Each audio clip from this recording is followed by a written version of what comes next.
are here in Austin, Texas at the KCBS sponsored contest for Sam's Club Barbecue Tour. This is my first KCBS.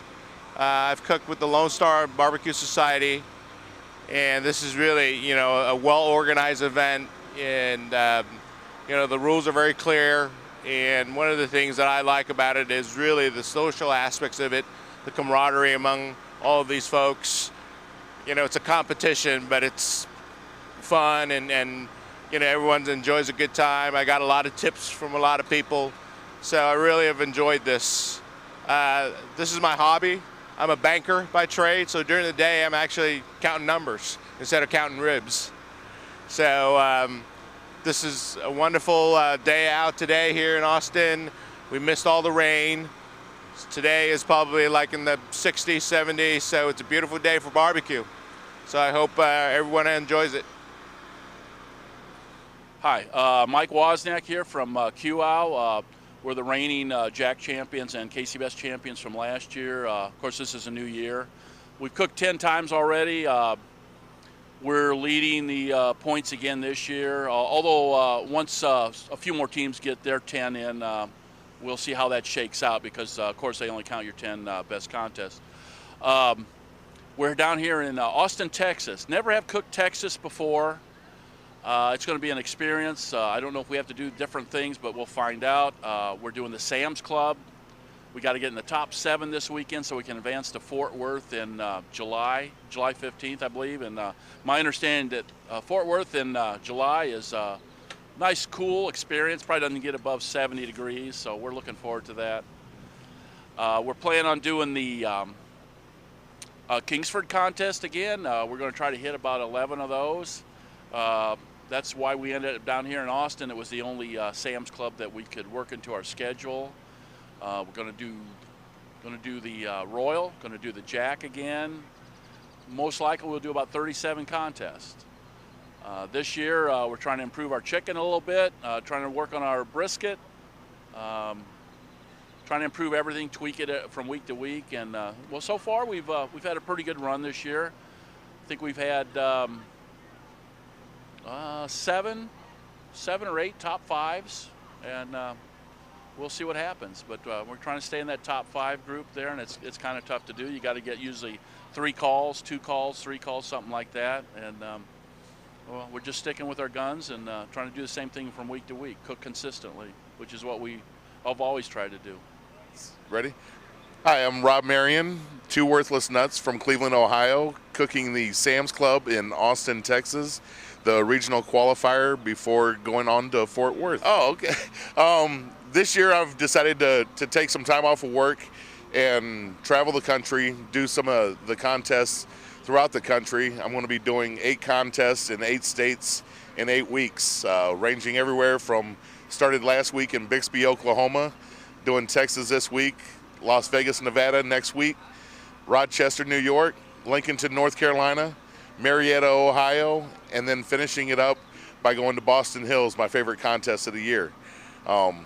Been cooking for about 3 years, just suddenly got the bug and decided that it was time to go see the country and meet a lot of the people that I've emailed with, talked to on the phone, and met with different bulletin boards, and that it was just time to get out there and meet everybody else that's going on and see what's happening in the barbecue communities.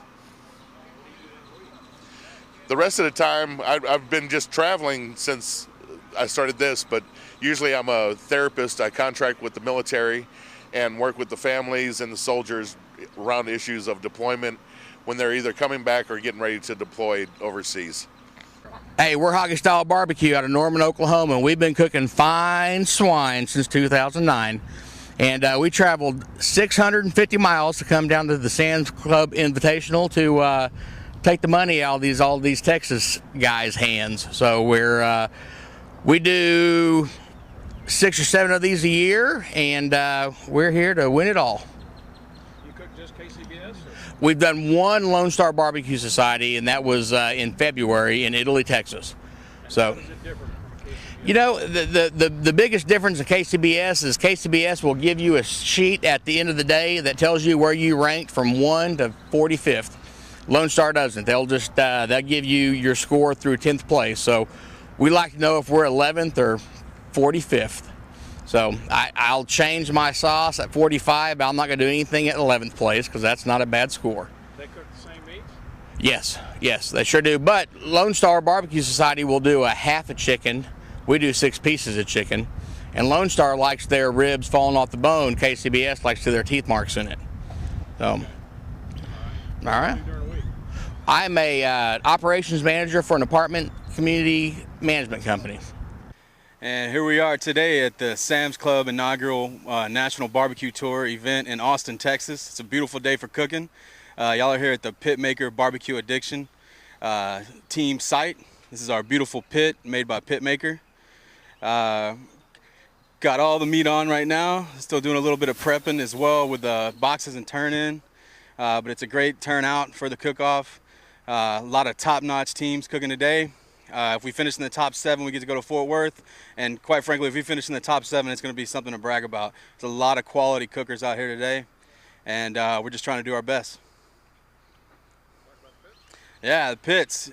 We got on this model here, this is a custom pit that we made for a Jokers and Smokers cooking team out of Houston, Texas. And they let us borrow it today because they're real nice. But we do manufacture the pits. These on the back are 2 smokers. They're upright, vertical, insulated smokers. We call them the Barbecue Vault. It's our signature model. And then on the front over there, if you see the stainless steel, that's the backside of a charcoal grill, fully adjustable charcoal grill. We're not really using that too much today, but we are using the smokers full force today. Got them totally loaded up. And they're great. We put coals in them one time, cook a brisket with 1 load of coal. Never have to reload the pit, never have to touch the fire again. Fully insulated, most efficient barbecue pit you'll ever see. Also, as far as the cooking capacity, you can put 15 briskets on each one of these pits. So 30 briskets right there, and that small of a footprint, you can't get that much cooking capacity in that small of a footprint. So Pitmaker's doing special things out of Houston, and y'all should definitely check it out, pitmaker.com. Good morning, Barbecue TV. I'm Robert Sierra. We're the S&S Pit Crew out of San Marcos, Texas. We're out here in Austin, Texas at the Sam's Club KCBS Barbecue Challenge. We usually cook IBCA. This is our first KCBS cook-off that we're interested in being a part of. A lot of good teams out here today. Hopefully we can do something and don't be too bad, I guess. But we do about 12 cook-offs a year locally around here in Central Texas. And we've got a few grand champions and we're trying to work on more. We cook on our homemade barbecue pit we call the Black Pearl. She was driveway built. Got a stereo, TV, tile tabletop, sink, running water, the goods. And we're sponsored by All Mates Collision, Compart, Duroc, Premium Pork Products, South House of Tent, Crown Trophies. And we'd like to thank our sponsors for everything we do, and thanks to Barbecue TV coming out here and giving us this chance to talk to you. And hopefully we... well, our team, we got regular jobs. We're recyclers of, we recycle confidential documents is what we do. So we probably shred your checks and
that I usually get to about this point. I'm like, why the hell going on with this show?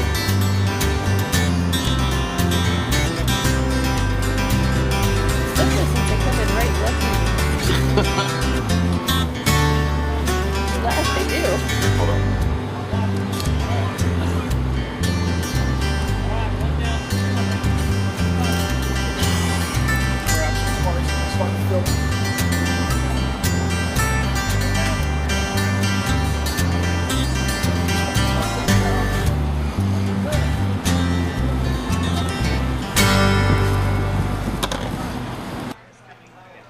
Number one was good, was juicy, had nice, nice spice. Two was somewhat similar, and I rated very similar scores. 3 was nearly as tasty. The skin was a little tough to get through, and pulled off in one. But as far as the meat, the chicken, not quite as flavorful as the first 2, but still quite good. And then when I got to 4, I'd never seen that presentation. Very interesting. The drumstick or whatever that was extremely moist, extremely juicy. The sliced meat or the medallion kind of was a little drier, but still very flavorful and still very tender. 5 was one that was a little tough. It was dry. I also had kind of a chemical taste. I'm not sure if it's lighter fluid or something different. And cold. It was cold as well. And then 6, it's pretty good. It wasn't like that sample. It was a little on the small side, but I got in, and that skin kind of came all off at once too. A little tough to get through, but the meat quality was pretty good. Not quite as flavorful as those first 4, in my opinion. What's your assessment? 1 through 6. Comments. The first 3 were pretty similar. Had good taste, a little bit spicy for my taste, but it was a good taste. They were all tender enough, moist enough. The number 4 had a very interesting presentation I've not seen before, but the meat was well prepared, plenty of moisture, plenty of taste. Number 5 was a little dry, but not bad. And number 6 tasted all right, but the skin on it was very rubbery. Going on at 20 different Sam's Clubs across the country. We've got 30 competitors at each one of them, so that's 600 teams trying to get into a regional competition in 5 different regions. The guys here are competing for $10,000. Regionals are $20,000. The national championship, $100,000 is going to be given away to a true national champion. We've got the number 1 ranked team in the country here this weekend, and we've got a star from Barbecue Pitmasters from TLC that's competing. These 2 guys actually make their living on the competition circuit. For the last 4 years, I have competed for a living, and I've taken over this, and I'm educating people about what to do with these barbecue meats, what's happening here. In the competition, the guys are being judged on appearance, taste, and tenderness. And in ballpark terms, taste is accounting for about half of their score. But if it doesn't look good, it ain't gonna taste good either. So today I'm going to tell you about how to cook these barbecue meats at home. We're going to start out with ribs. And I need some gloves. Here's some. There's not any gloves. All right. This is a typical 3-pack of baby back ribs that is sold in the club here. Baby backs are what I like to eat at home. Most of the competitors here are using what they call St. Louis cut ribs. St. Louis cut ribs are spare ribs that have been cut down into a square slab with a single bone running through them. Spares have a cartilage that runs along the top that's hard to eat around, so they don't want to, thank you sir, they don't want to give the judge something that's difficult to eat. So what they end up with is a single bone with a lot of meat around it. All right, get this cut open. Fizzle. Can you hear me? Nope. Man, that's not good. We're going to try it again. Here we go. I'm going to stand right here. You have a loose wire. I know. There's not a lot of trimming that I do on these. One of the things I look for in a slab of ribs is I like fat. Okay, fat is flavor. Fat also contributes to the moistness of your ribs at the end of the cook. So, I know I've got a friend that used to shop for ribs. He said, oh, I don't like all that fat on there. All that fat's going to render out during the cooking process. But it's what keeps your meat moist at the end of the day. All right, could somebody get me a full pan?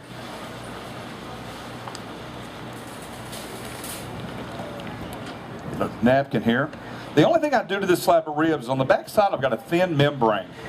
I want to get that off. The reason why I'm pulling that off is to allow smoke and seasonings to penetrate that side of the ribs. If you don't pull that off, you're not going to get any seasonings there. You can take that in. So all I do is I take a paper towel and I start to work my fingers up under this membrane. When I grab it, and it'll pull straight off in one piece, just like that. Just throw it away. So the only thing I do to season this is I've got a dry rub here. The recipe for this rub is on our website at samsclub.com/bbq. I've got a pork rub on there and I've got a beef rub on there. Either one of them can be used in both meats. The beef rub's got a little bit more kick to it, a little bit spicier. This is a little bit sweeter. All I'm wanting to do is sprinkle this on. I'm not really rubbing it in, but I'm just giving it an even coat on both sides.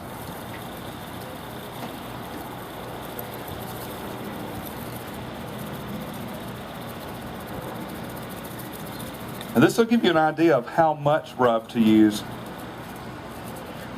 As you can see, it's not, I shake it off, it's not heavily coated on there.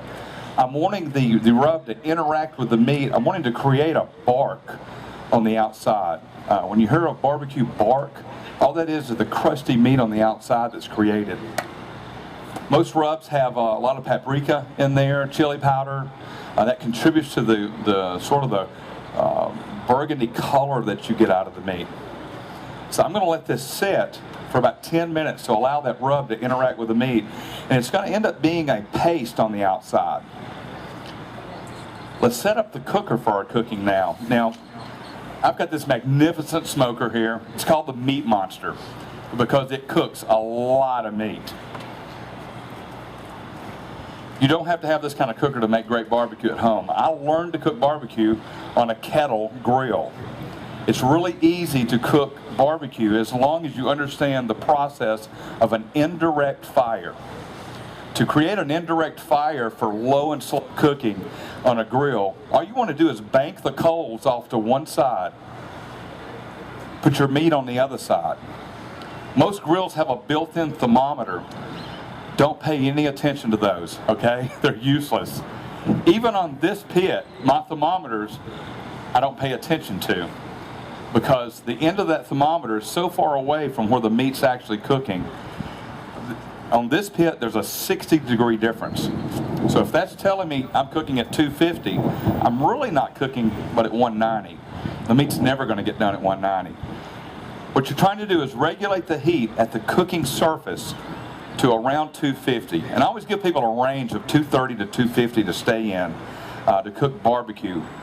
And everybody knows the difference between barbecue and grilling, right? Excuse me. Barbecue and grilling. Barbecue is low and slow, grilling is hot and fast. Hot and fast would be your steaks, your chicken, things like that. Things you're not going to keep on the grill for more than, 10, 20 minutes. Barbecue, low and slow, is going to be things like your ribs, your brisket, your pork. They're traditional barbecue meats. So we've got your cooker set up at 250. Oh, let me mention this. If you've got a gas grill, I've got a gas grill at home. I'm not a purist, so I'm not all about just the charcoal. I realize people cook with gas, and I do too. You can also do a low and slow fire doing a gas grill, as long as you've got more than one burner, you can turn one burner on and then put the meat on the other side. And the way to regulate that temperature is to get yourself a cheap oven thermometer, $3 or $4, and set it on the grate where the meat's going. So we've got our cooker set at 250. Ribs are going to go on there. Now, when are they done? Can you give me the ribs out of the Cambro?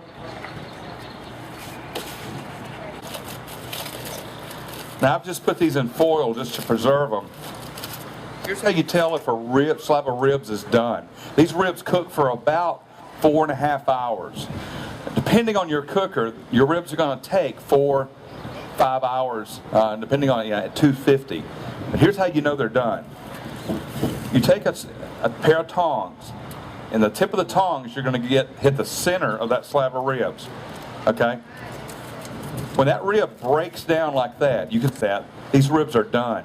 You can see the bones. You can see the bones sticking out on the end. That's a sign of the meat drawing back. On the back, the bones have sort of popped out on the back. Now, a perfectly cooked rib for competition is not fall off the bone. It's a big misconception. If you've got a rib that's fall off the bone, I can just about guarantee you that that rib's overcooked. It's going to be a little dry, it's going to be a little gummy in your mouth, it's not going to feel good. We like a rib with a little bit of texture. Just a little bit of tug, but when you pull it off the bone, you've got a clean bone. There's no meat left on that. Now, here's a trick. That's a dirty knife there. Get that out of the way. When you go to cut your ribs, turn them upside down. You can see the bones, and you can see where to cut.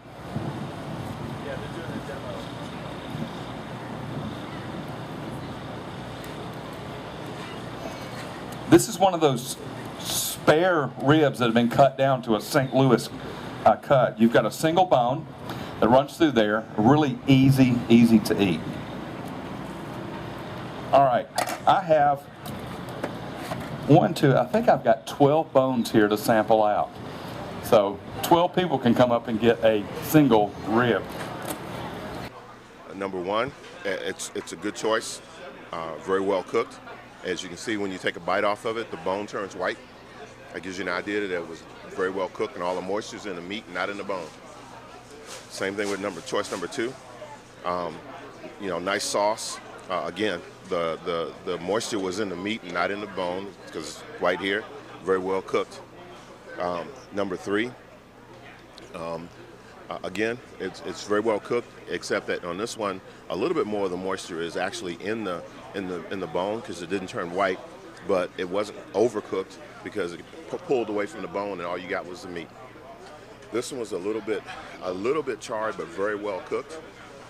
Again, the moisture is in the meat because you can see the whiteness on the bone when I bit off of it, and it stayed there. This one was a little bit overcooked, but it was still very good. And this one, although it was overcooked, it had great flavor. I said? No, I said it had great flavor, but it was, I think my favorite was this one. Least favorite was the one on the olive end.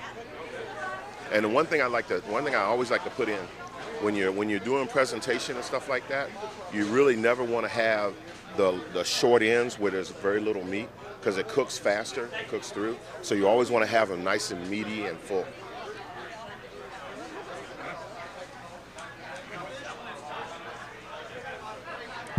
Okay, the number one, well cooked, good flavor to it, just done just right. And by all means, my favorite was number one. Number two, it was a little too sweet a sauce for me, but that's personal taste. The rib was well cooked. Other than the fact the sauce was a little sweet, that was a good rib. Number three it wasn't quite cooked as well as number one and two. It was a little bit too tough for me. Taste was good. Number four was overcooked as far as I'm concerned. Flavor was good, just overcooked. Number five was a good rib. It was cooked right. Flavor was good. Number 6, once again, it was cooked well. You expect a competition rib would be cooked well. Flavor was a little on the sweet side again. I don't know which sauce I was using, but a little sweet. And like I say, the number 1 rib was my favorite. Rib number 1 was a good flavor and good tenderness. Rib number 2 had a different flavor, maybe like a fruity flavor that seemed to overpower it a little for me. Rib 3 was a tender rib and it had good flavor. Overall, I liked it. Rib number 4 was overcooked. It fell apart. It was mushy. The flavor was good, but it was just, to me, an overcooked rib. And the same with number 5, very overcooked. And again, it had a strong flavor of a fruit or something that kind of overpowered the meat. My favorite was number 6. It was tender. It didn't fall off the bone. However, it was maybe a little dry, but it was the best one for me. Okay. Rib number 1 had a good flavor, but it was a little bit hard to get off the bone. It just not quite as tender as some others. Number 2, I don't remember much about. And number 3 was nice and tender and had a good flavor to it. Number 4 was way overcooked. It's mushy, and just everything tries to pull away from the bone when you try and eat it. Number 5 was a good rib, but it had a really odd flavor. Not sure what it was, but it was pretty tender.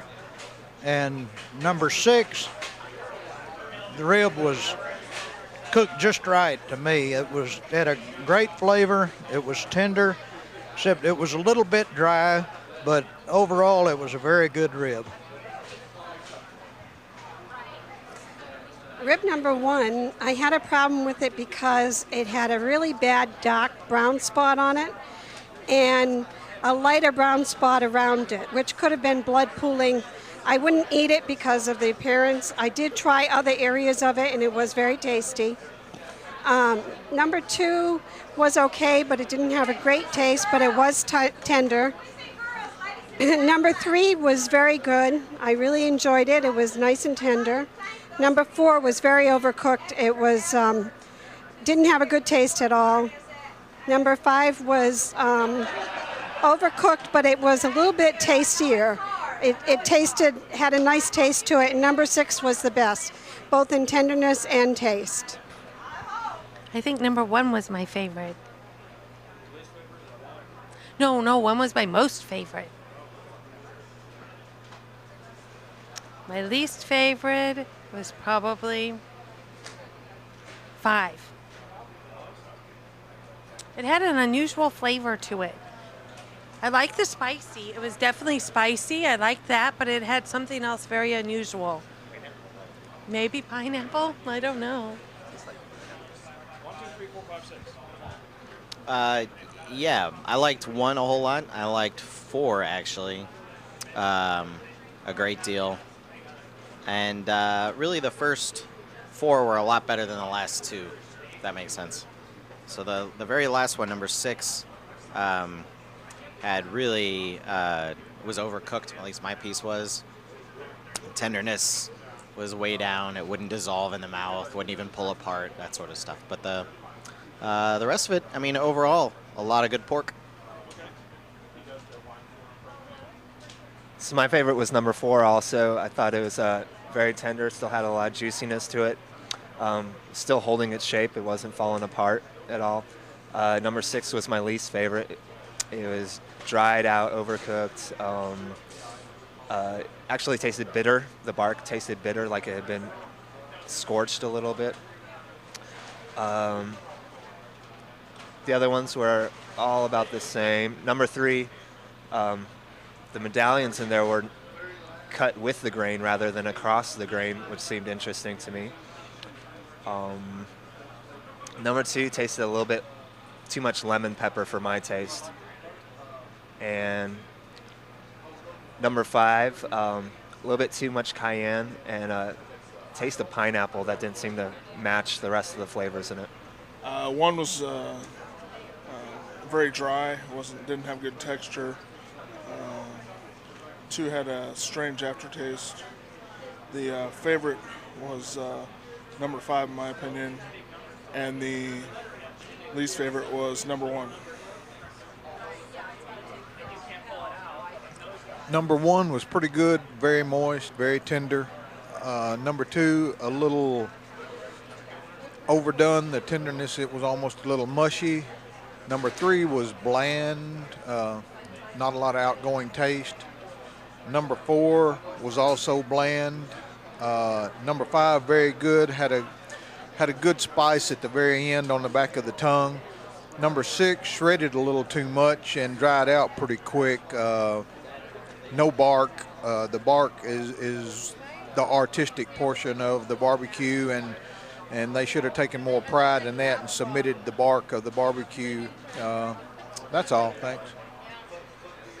And they were ready this morning at about 10 or 11 o'clock. So these cooked for about 12, 13 hours. Now the way you know this is done, this bone right here is just going to pull out. Yeah. I want to look in camera. You got a clean bone there. No white can. I need you up here, Bex. Here, we'll zoom out so we can get your pretty face too. I'm going to slide this right over. Move on to brisket. Pull this over there. She's going to pull off some of that meat and sample that out for you guys. Okay, can I have the brisket out here? Sure, it's coming. True story, growing up in North Alabama, until I started competing, I didn't know what a brisket was. It wasn't sold in the grocery store. It looks like crap, man. I'd never seen a brisket before. Found out it was one of the categories, the KCBS circuit, thank you, man. And, dude, you know what looks great, right? It's that sauce. What am I going to do with that? Going for how it looks. Put some of that sauce on there. Yeah. You can't put the sauce on there. Huh? You can't put the sauce on there. Same No, you can do that. Go. Do what you're doing. Really got me was that I had to cook this a little bit longer. You can't put a bowl of sauce in there. No, I'm talking about on because that sauce looks great. You can do that. So she's saying you can't put like a ramekin full of sauce. I always put fat side down. You're allowed to paint. The reason for that is that I'm trying to protect the bark that I'm creating on the meat side. It's a sort of an old wives' tale that this fat is going to melt through the meat. It does. It melts and goes off the side of the meat. So on both the pork and the brisket, I put old fat wives' side tale. down. That way I've got a prettier bark on this side. So 205 degrees is our finishing temperature for this brisket. 205 degrees, you're going to be able to slice the flat. And I'm going to do the And cubes you know in this front. brisket's got, y'all all know about brisket, right? Y'all routinely cook this at home? I'm gonna pretend somebody is out here that doesn't know this, but there are two muscles to this brisket. There's the point of the defil, which is the fattier. Pull the point, the corner wrong. There's a thin layer of fat that runs in between the defil and the flat.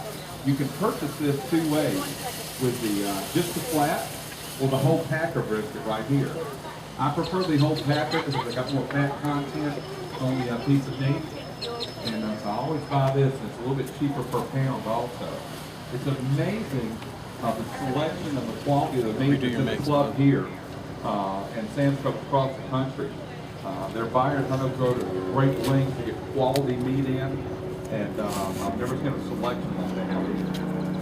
So that goes on, gets dusted with the barbecue rub also. And again, the recipes are available at club.com/bbq. So 205 degrees, this comes on. The most important thing I can tell you about brisket, if you don't know this, is to slice it against the grain. Sometimes we have new competitors into our circuit, and they're from a part of the country where brisket isn't very popular, and they'll slice it with the grain and turn it in. And I can assure you, dead ass last. I mean, DAL is what we call that in the barbecue competition world. I think I used a curse word speaking in front of a crowd of people. Did he? One of the things I like to do is leftover brisket is put it We have in my virgin ears chili. over here on I Pit know Maker. over competition chili purpose, there's no meat. No, there's no beans in chili. That's what it is. You knew that. You were getting that. There's no beans in competition chili.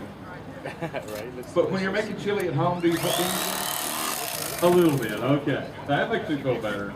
'Cause I haven't been doing it all wrong all my life.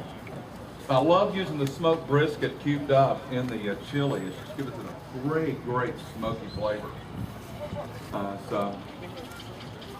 All right, 5 o'clock, we're going to be doing awards here. We're going to be giving away $10,000 to these competitors. And the top 7 from this event move on to the regional event. And being held in Fort Worth. 126, bro. We're in Conroe, Texas next weekend. plenty of In time. Baton Rouge, the 1:30, right? Areas come by and see me. At the early window. I'm looking for those to do an auction this week. 1:35. Yeah, you got a little. Yeah. Let me know what They said like 5 or 10 You got five before and 5 And I've had a after. great time. Thank you so much. And But don't maybe be a we'll meet second up late. next year. Thank you.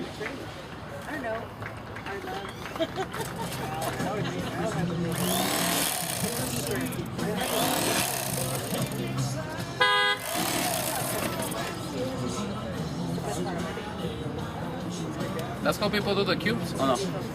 I'm doing it wrong. People do cubes, people do pulled, people do slices, people only do slices. I've seen boxes of cubes.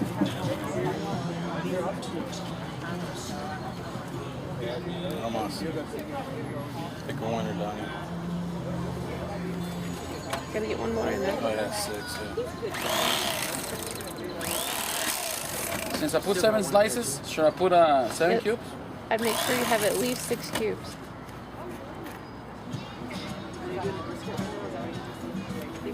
So I cannot put sauce in here, huh? No, you can't put a bowl of sauce in there. Yeah? No. Well, I just didn't want to call because I'm wearing Let's 1, 2, 3. Because I'm drinking and I'm like trying to like. Let's 6. Let's got put 6, the that's it. Number 1 was tender. It had a light sweetness and smoky flavor that was a good combination. Number 2 was a little overdone, but did have a light smoke flavor to it that was appealing. Number 3 was also a little overdone, pulled apart a little too easily. Had a sweet glaze on it that didn't really appeal to me, but otherwise the flavor was good. Number 4 was an interesting combination of being tender but also being a little bit dry. Had a nice peppery flavor to it. Number 5 had a strong smoke flavor. Was also on the dry side. Number 6 was a little overdone but had a good smoke flavor to it. Number 1 I felt had a good flavor, and number 2 I felt like wasn't juicy and was a little bland. Number 3 I thought everything was beautiful and the glaze on it. Number 4 was a little bit tough, as well as number 5. But I liked the spicy on the outside of number 5. And number 6 I thought was awesome, delicious, and the great crust.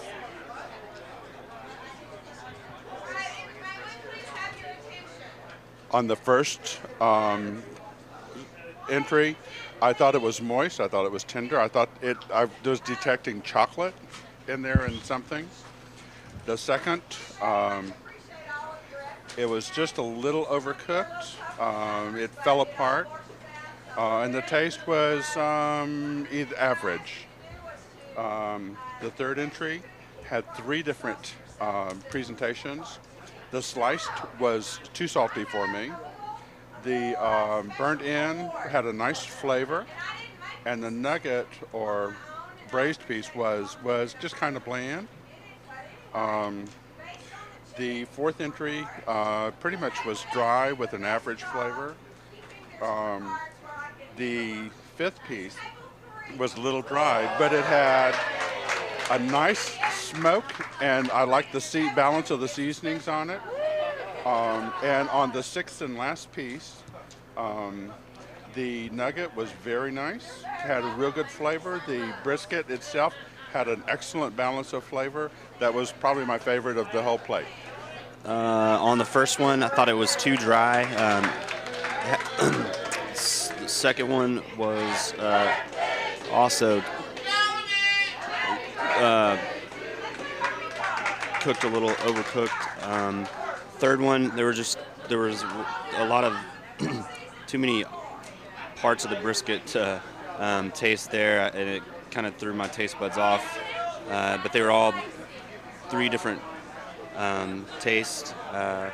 On the fourth one, I thought it was too dry, too smoky. Fifth one was too dry, and the sixth one was actually my favorite one. Had good flavor. I thought it was cooked right, and yep, that's it.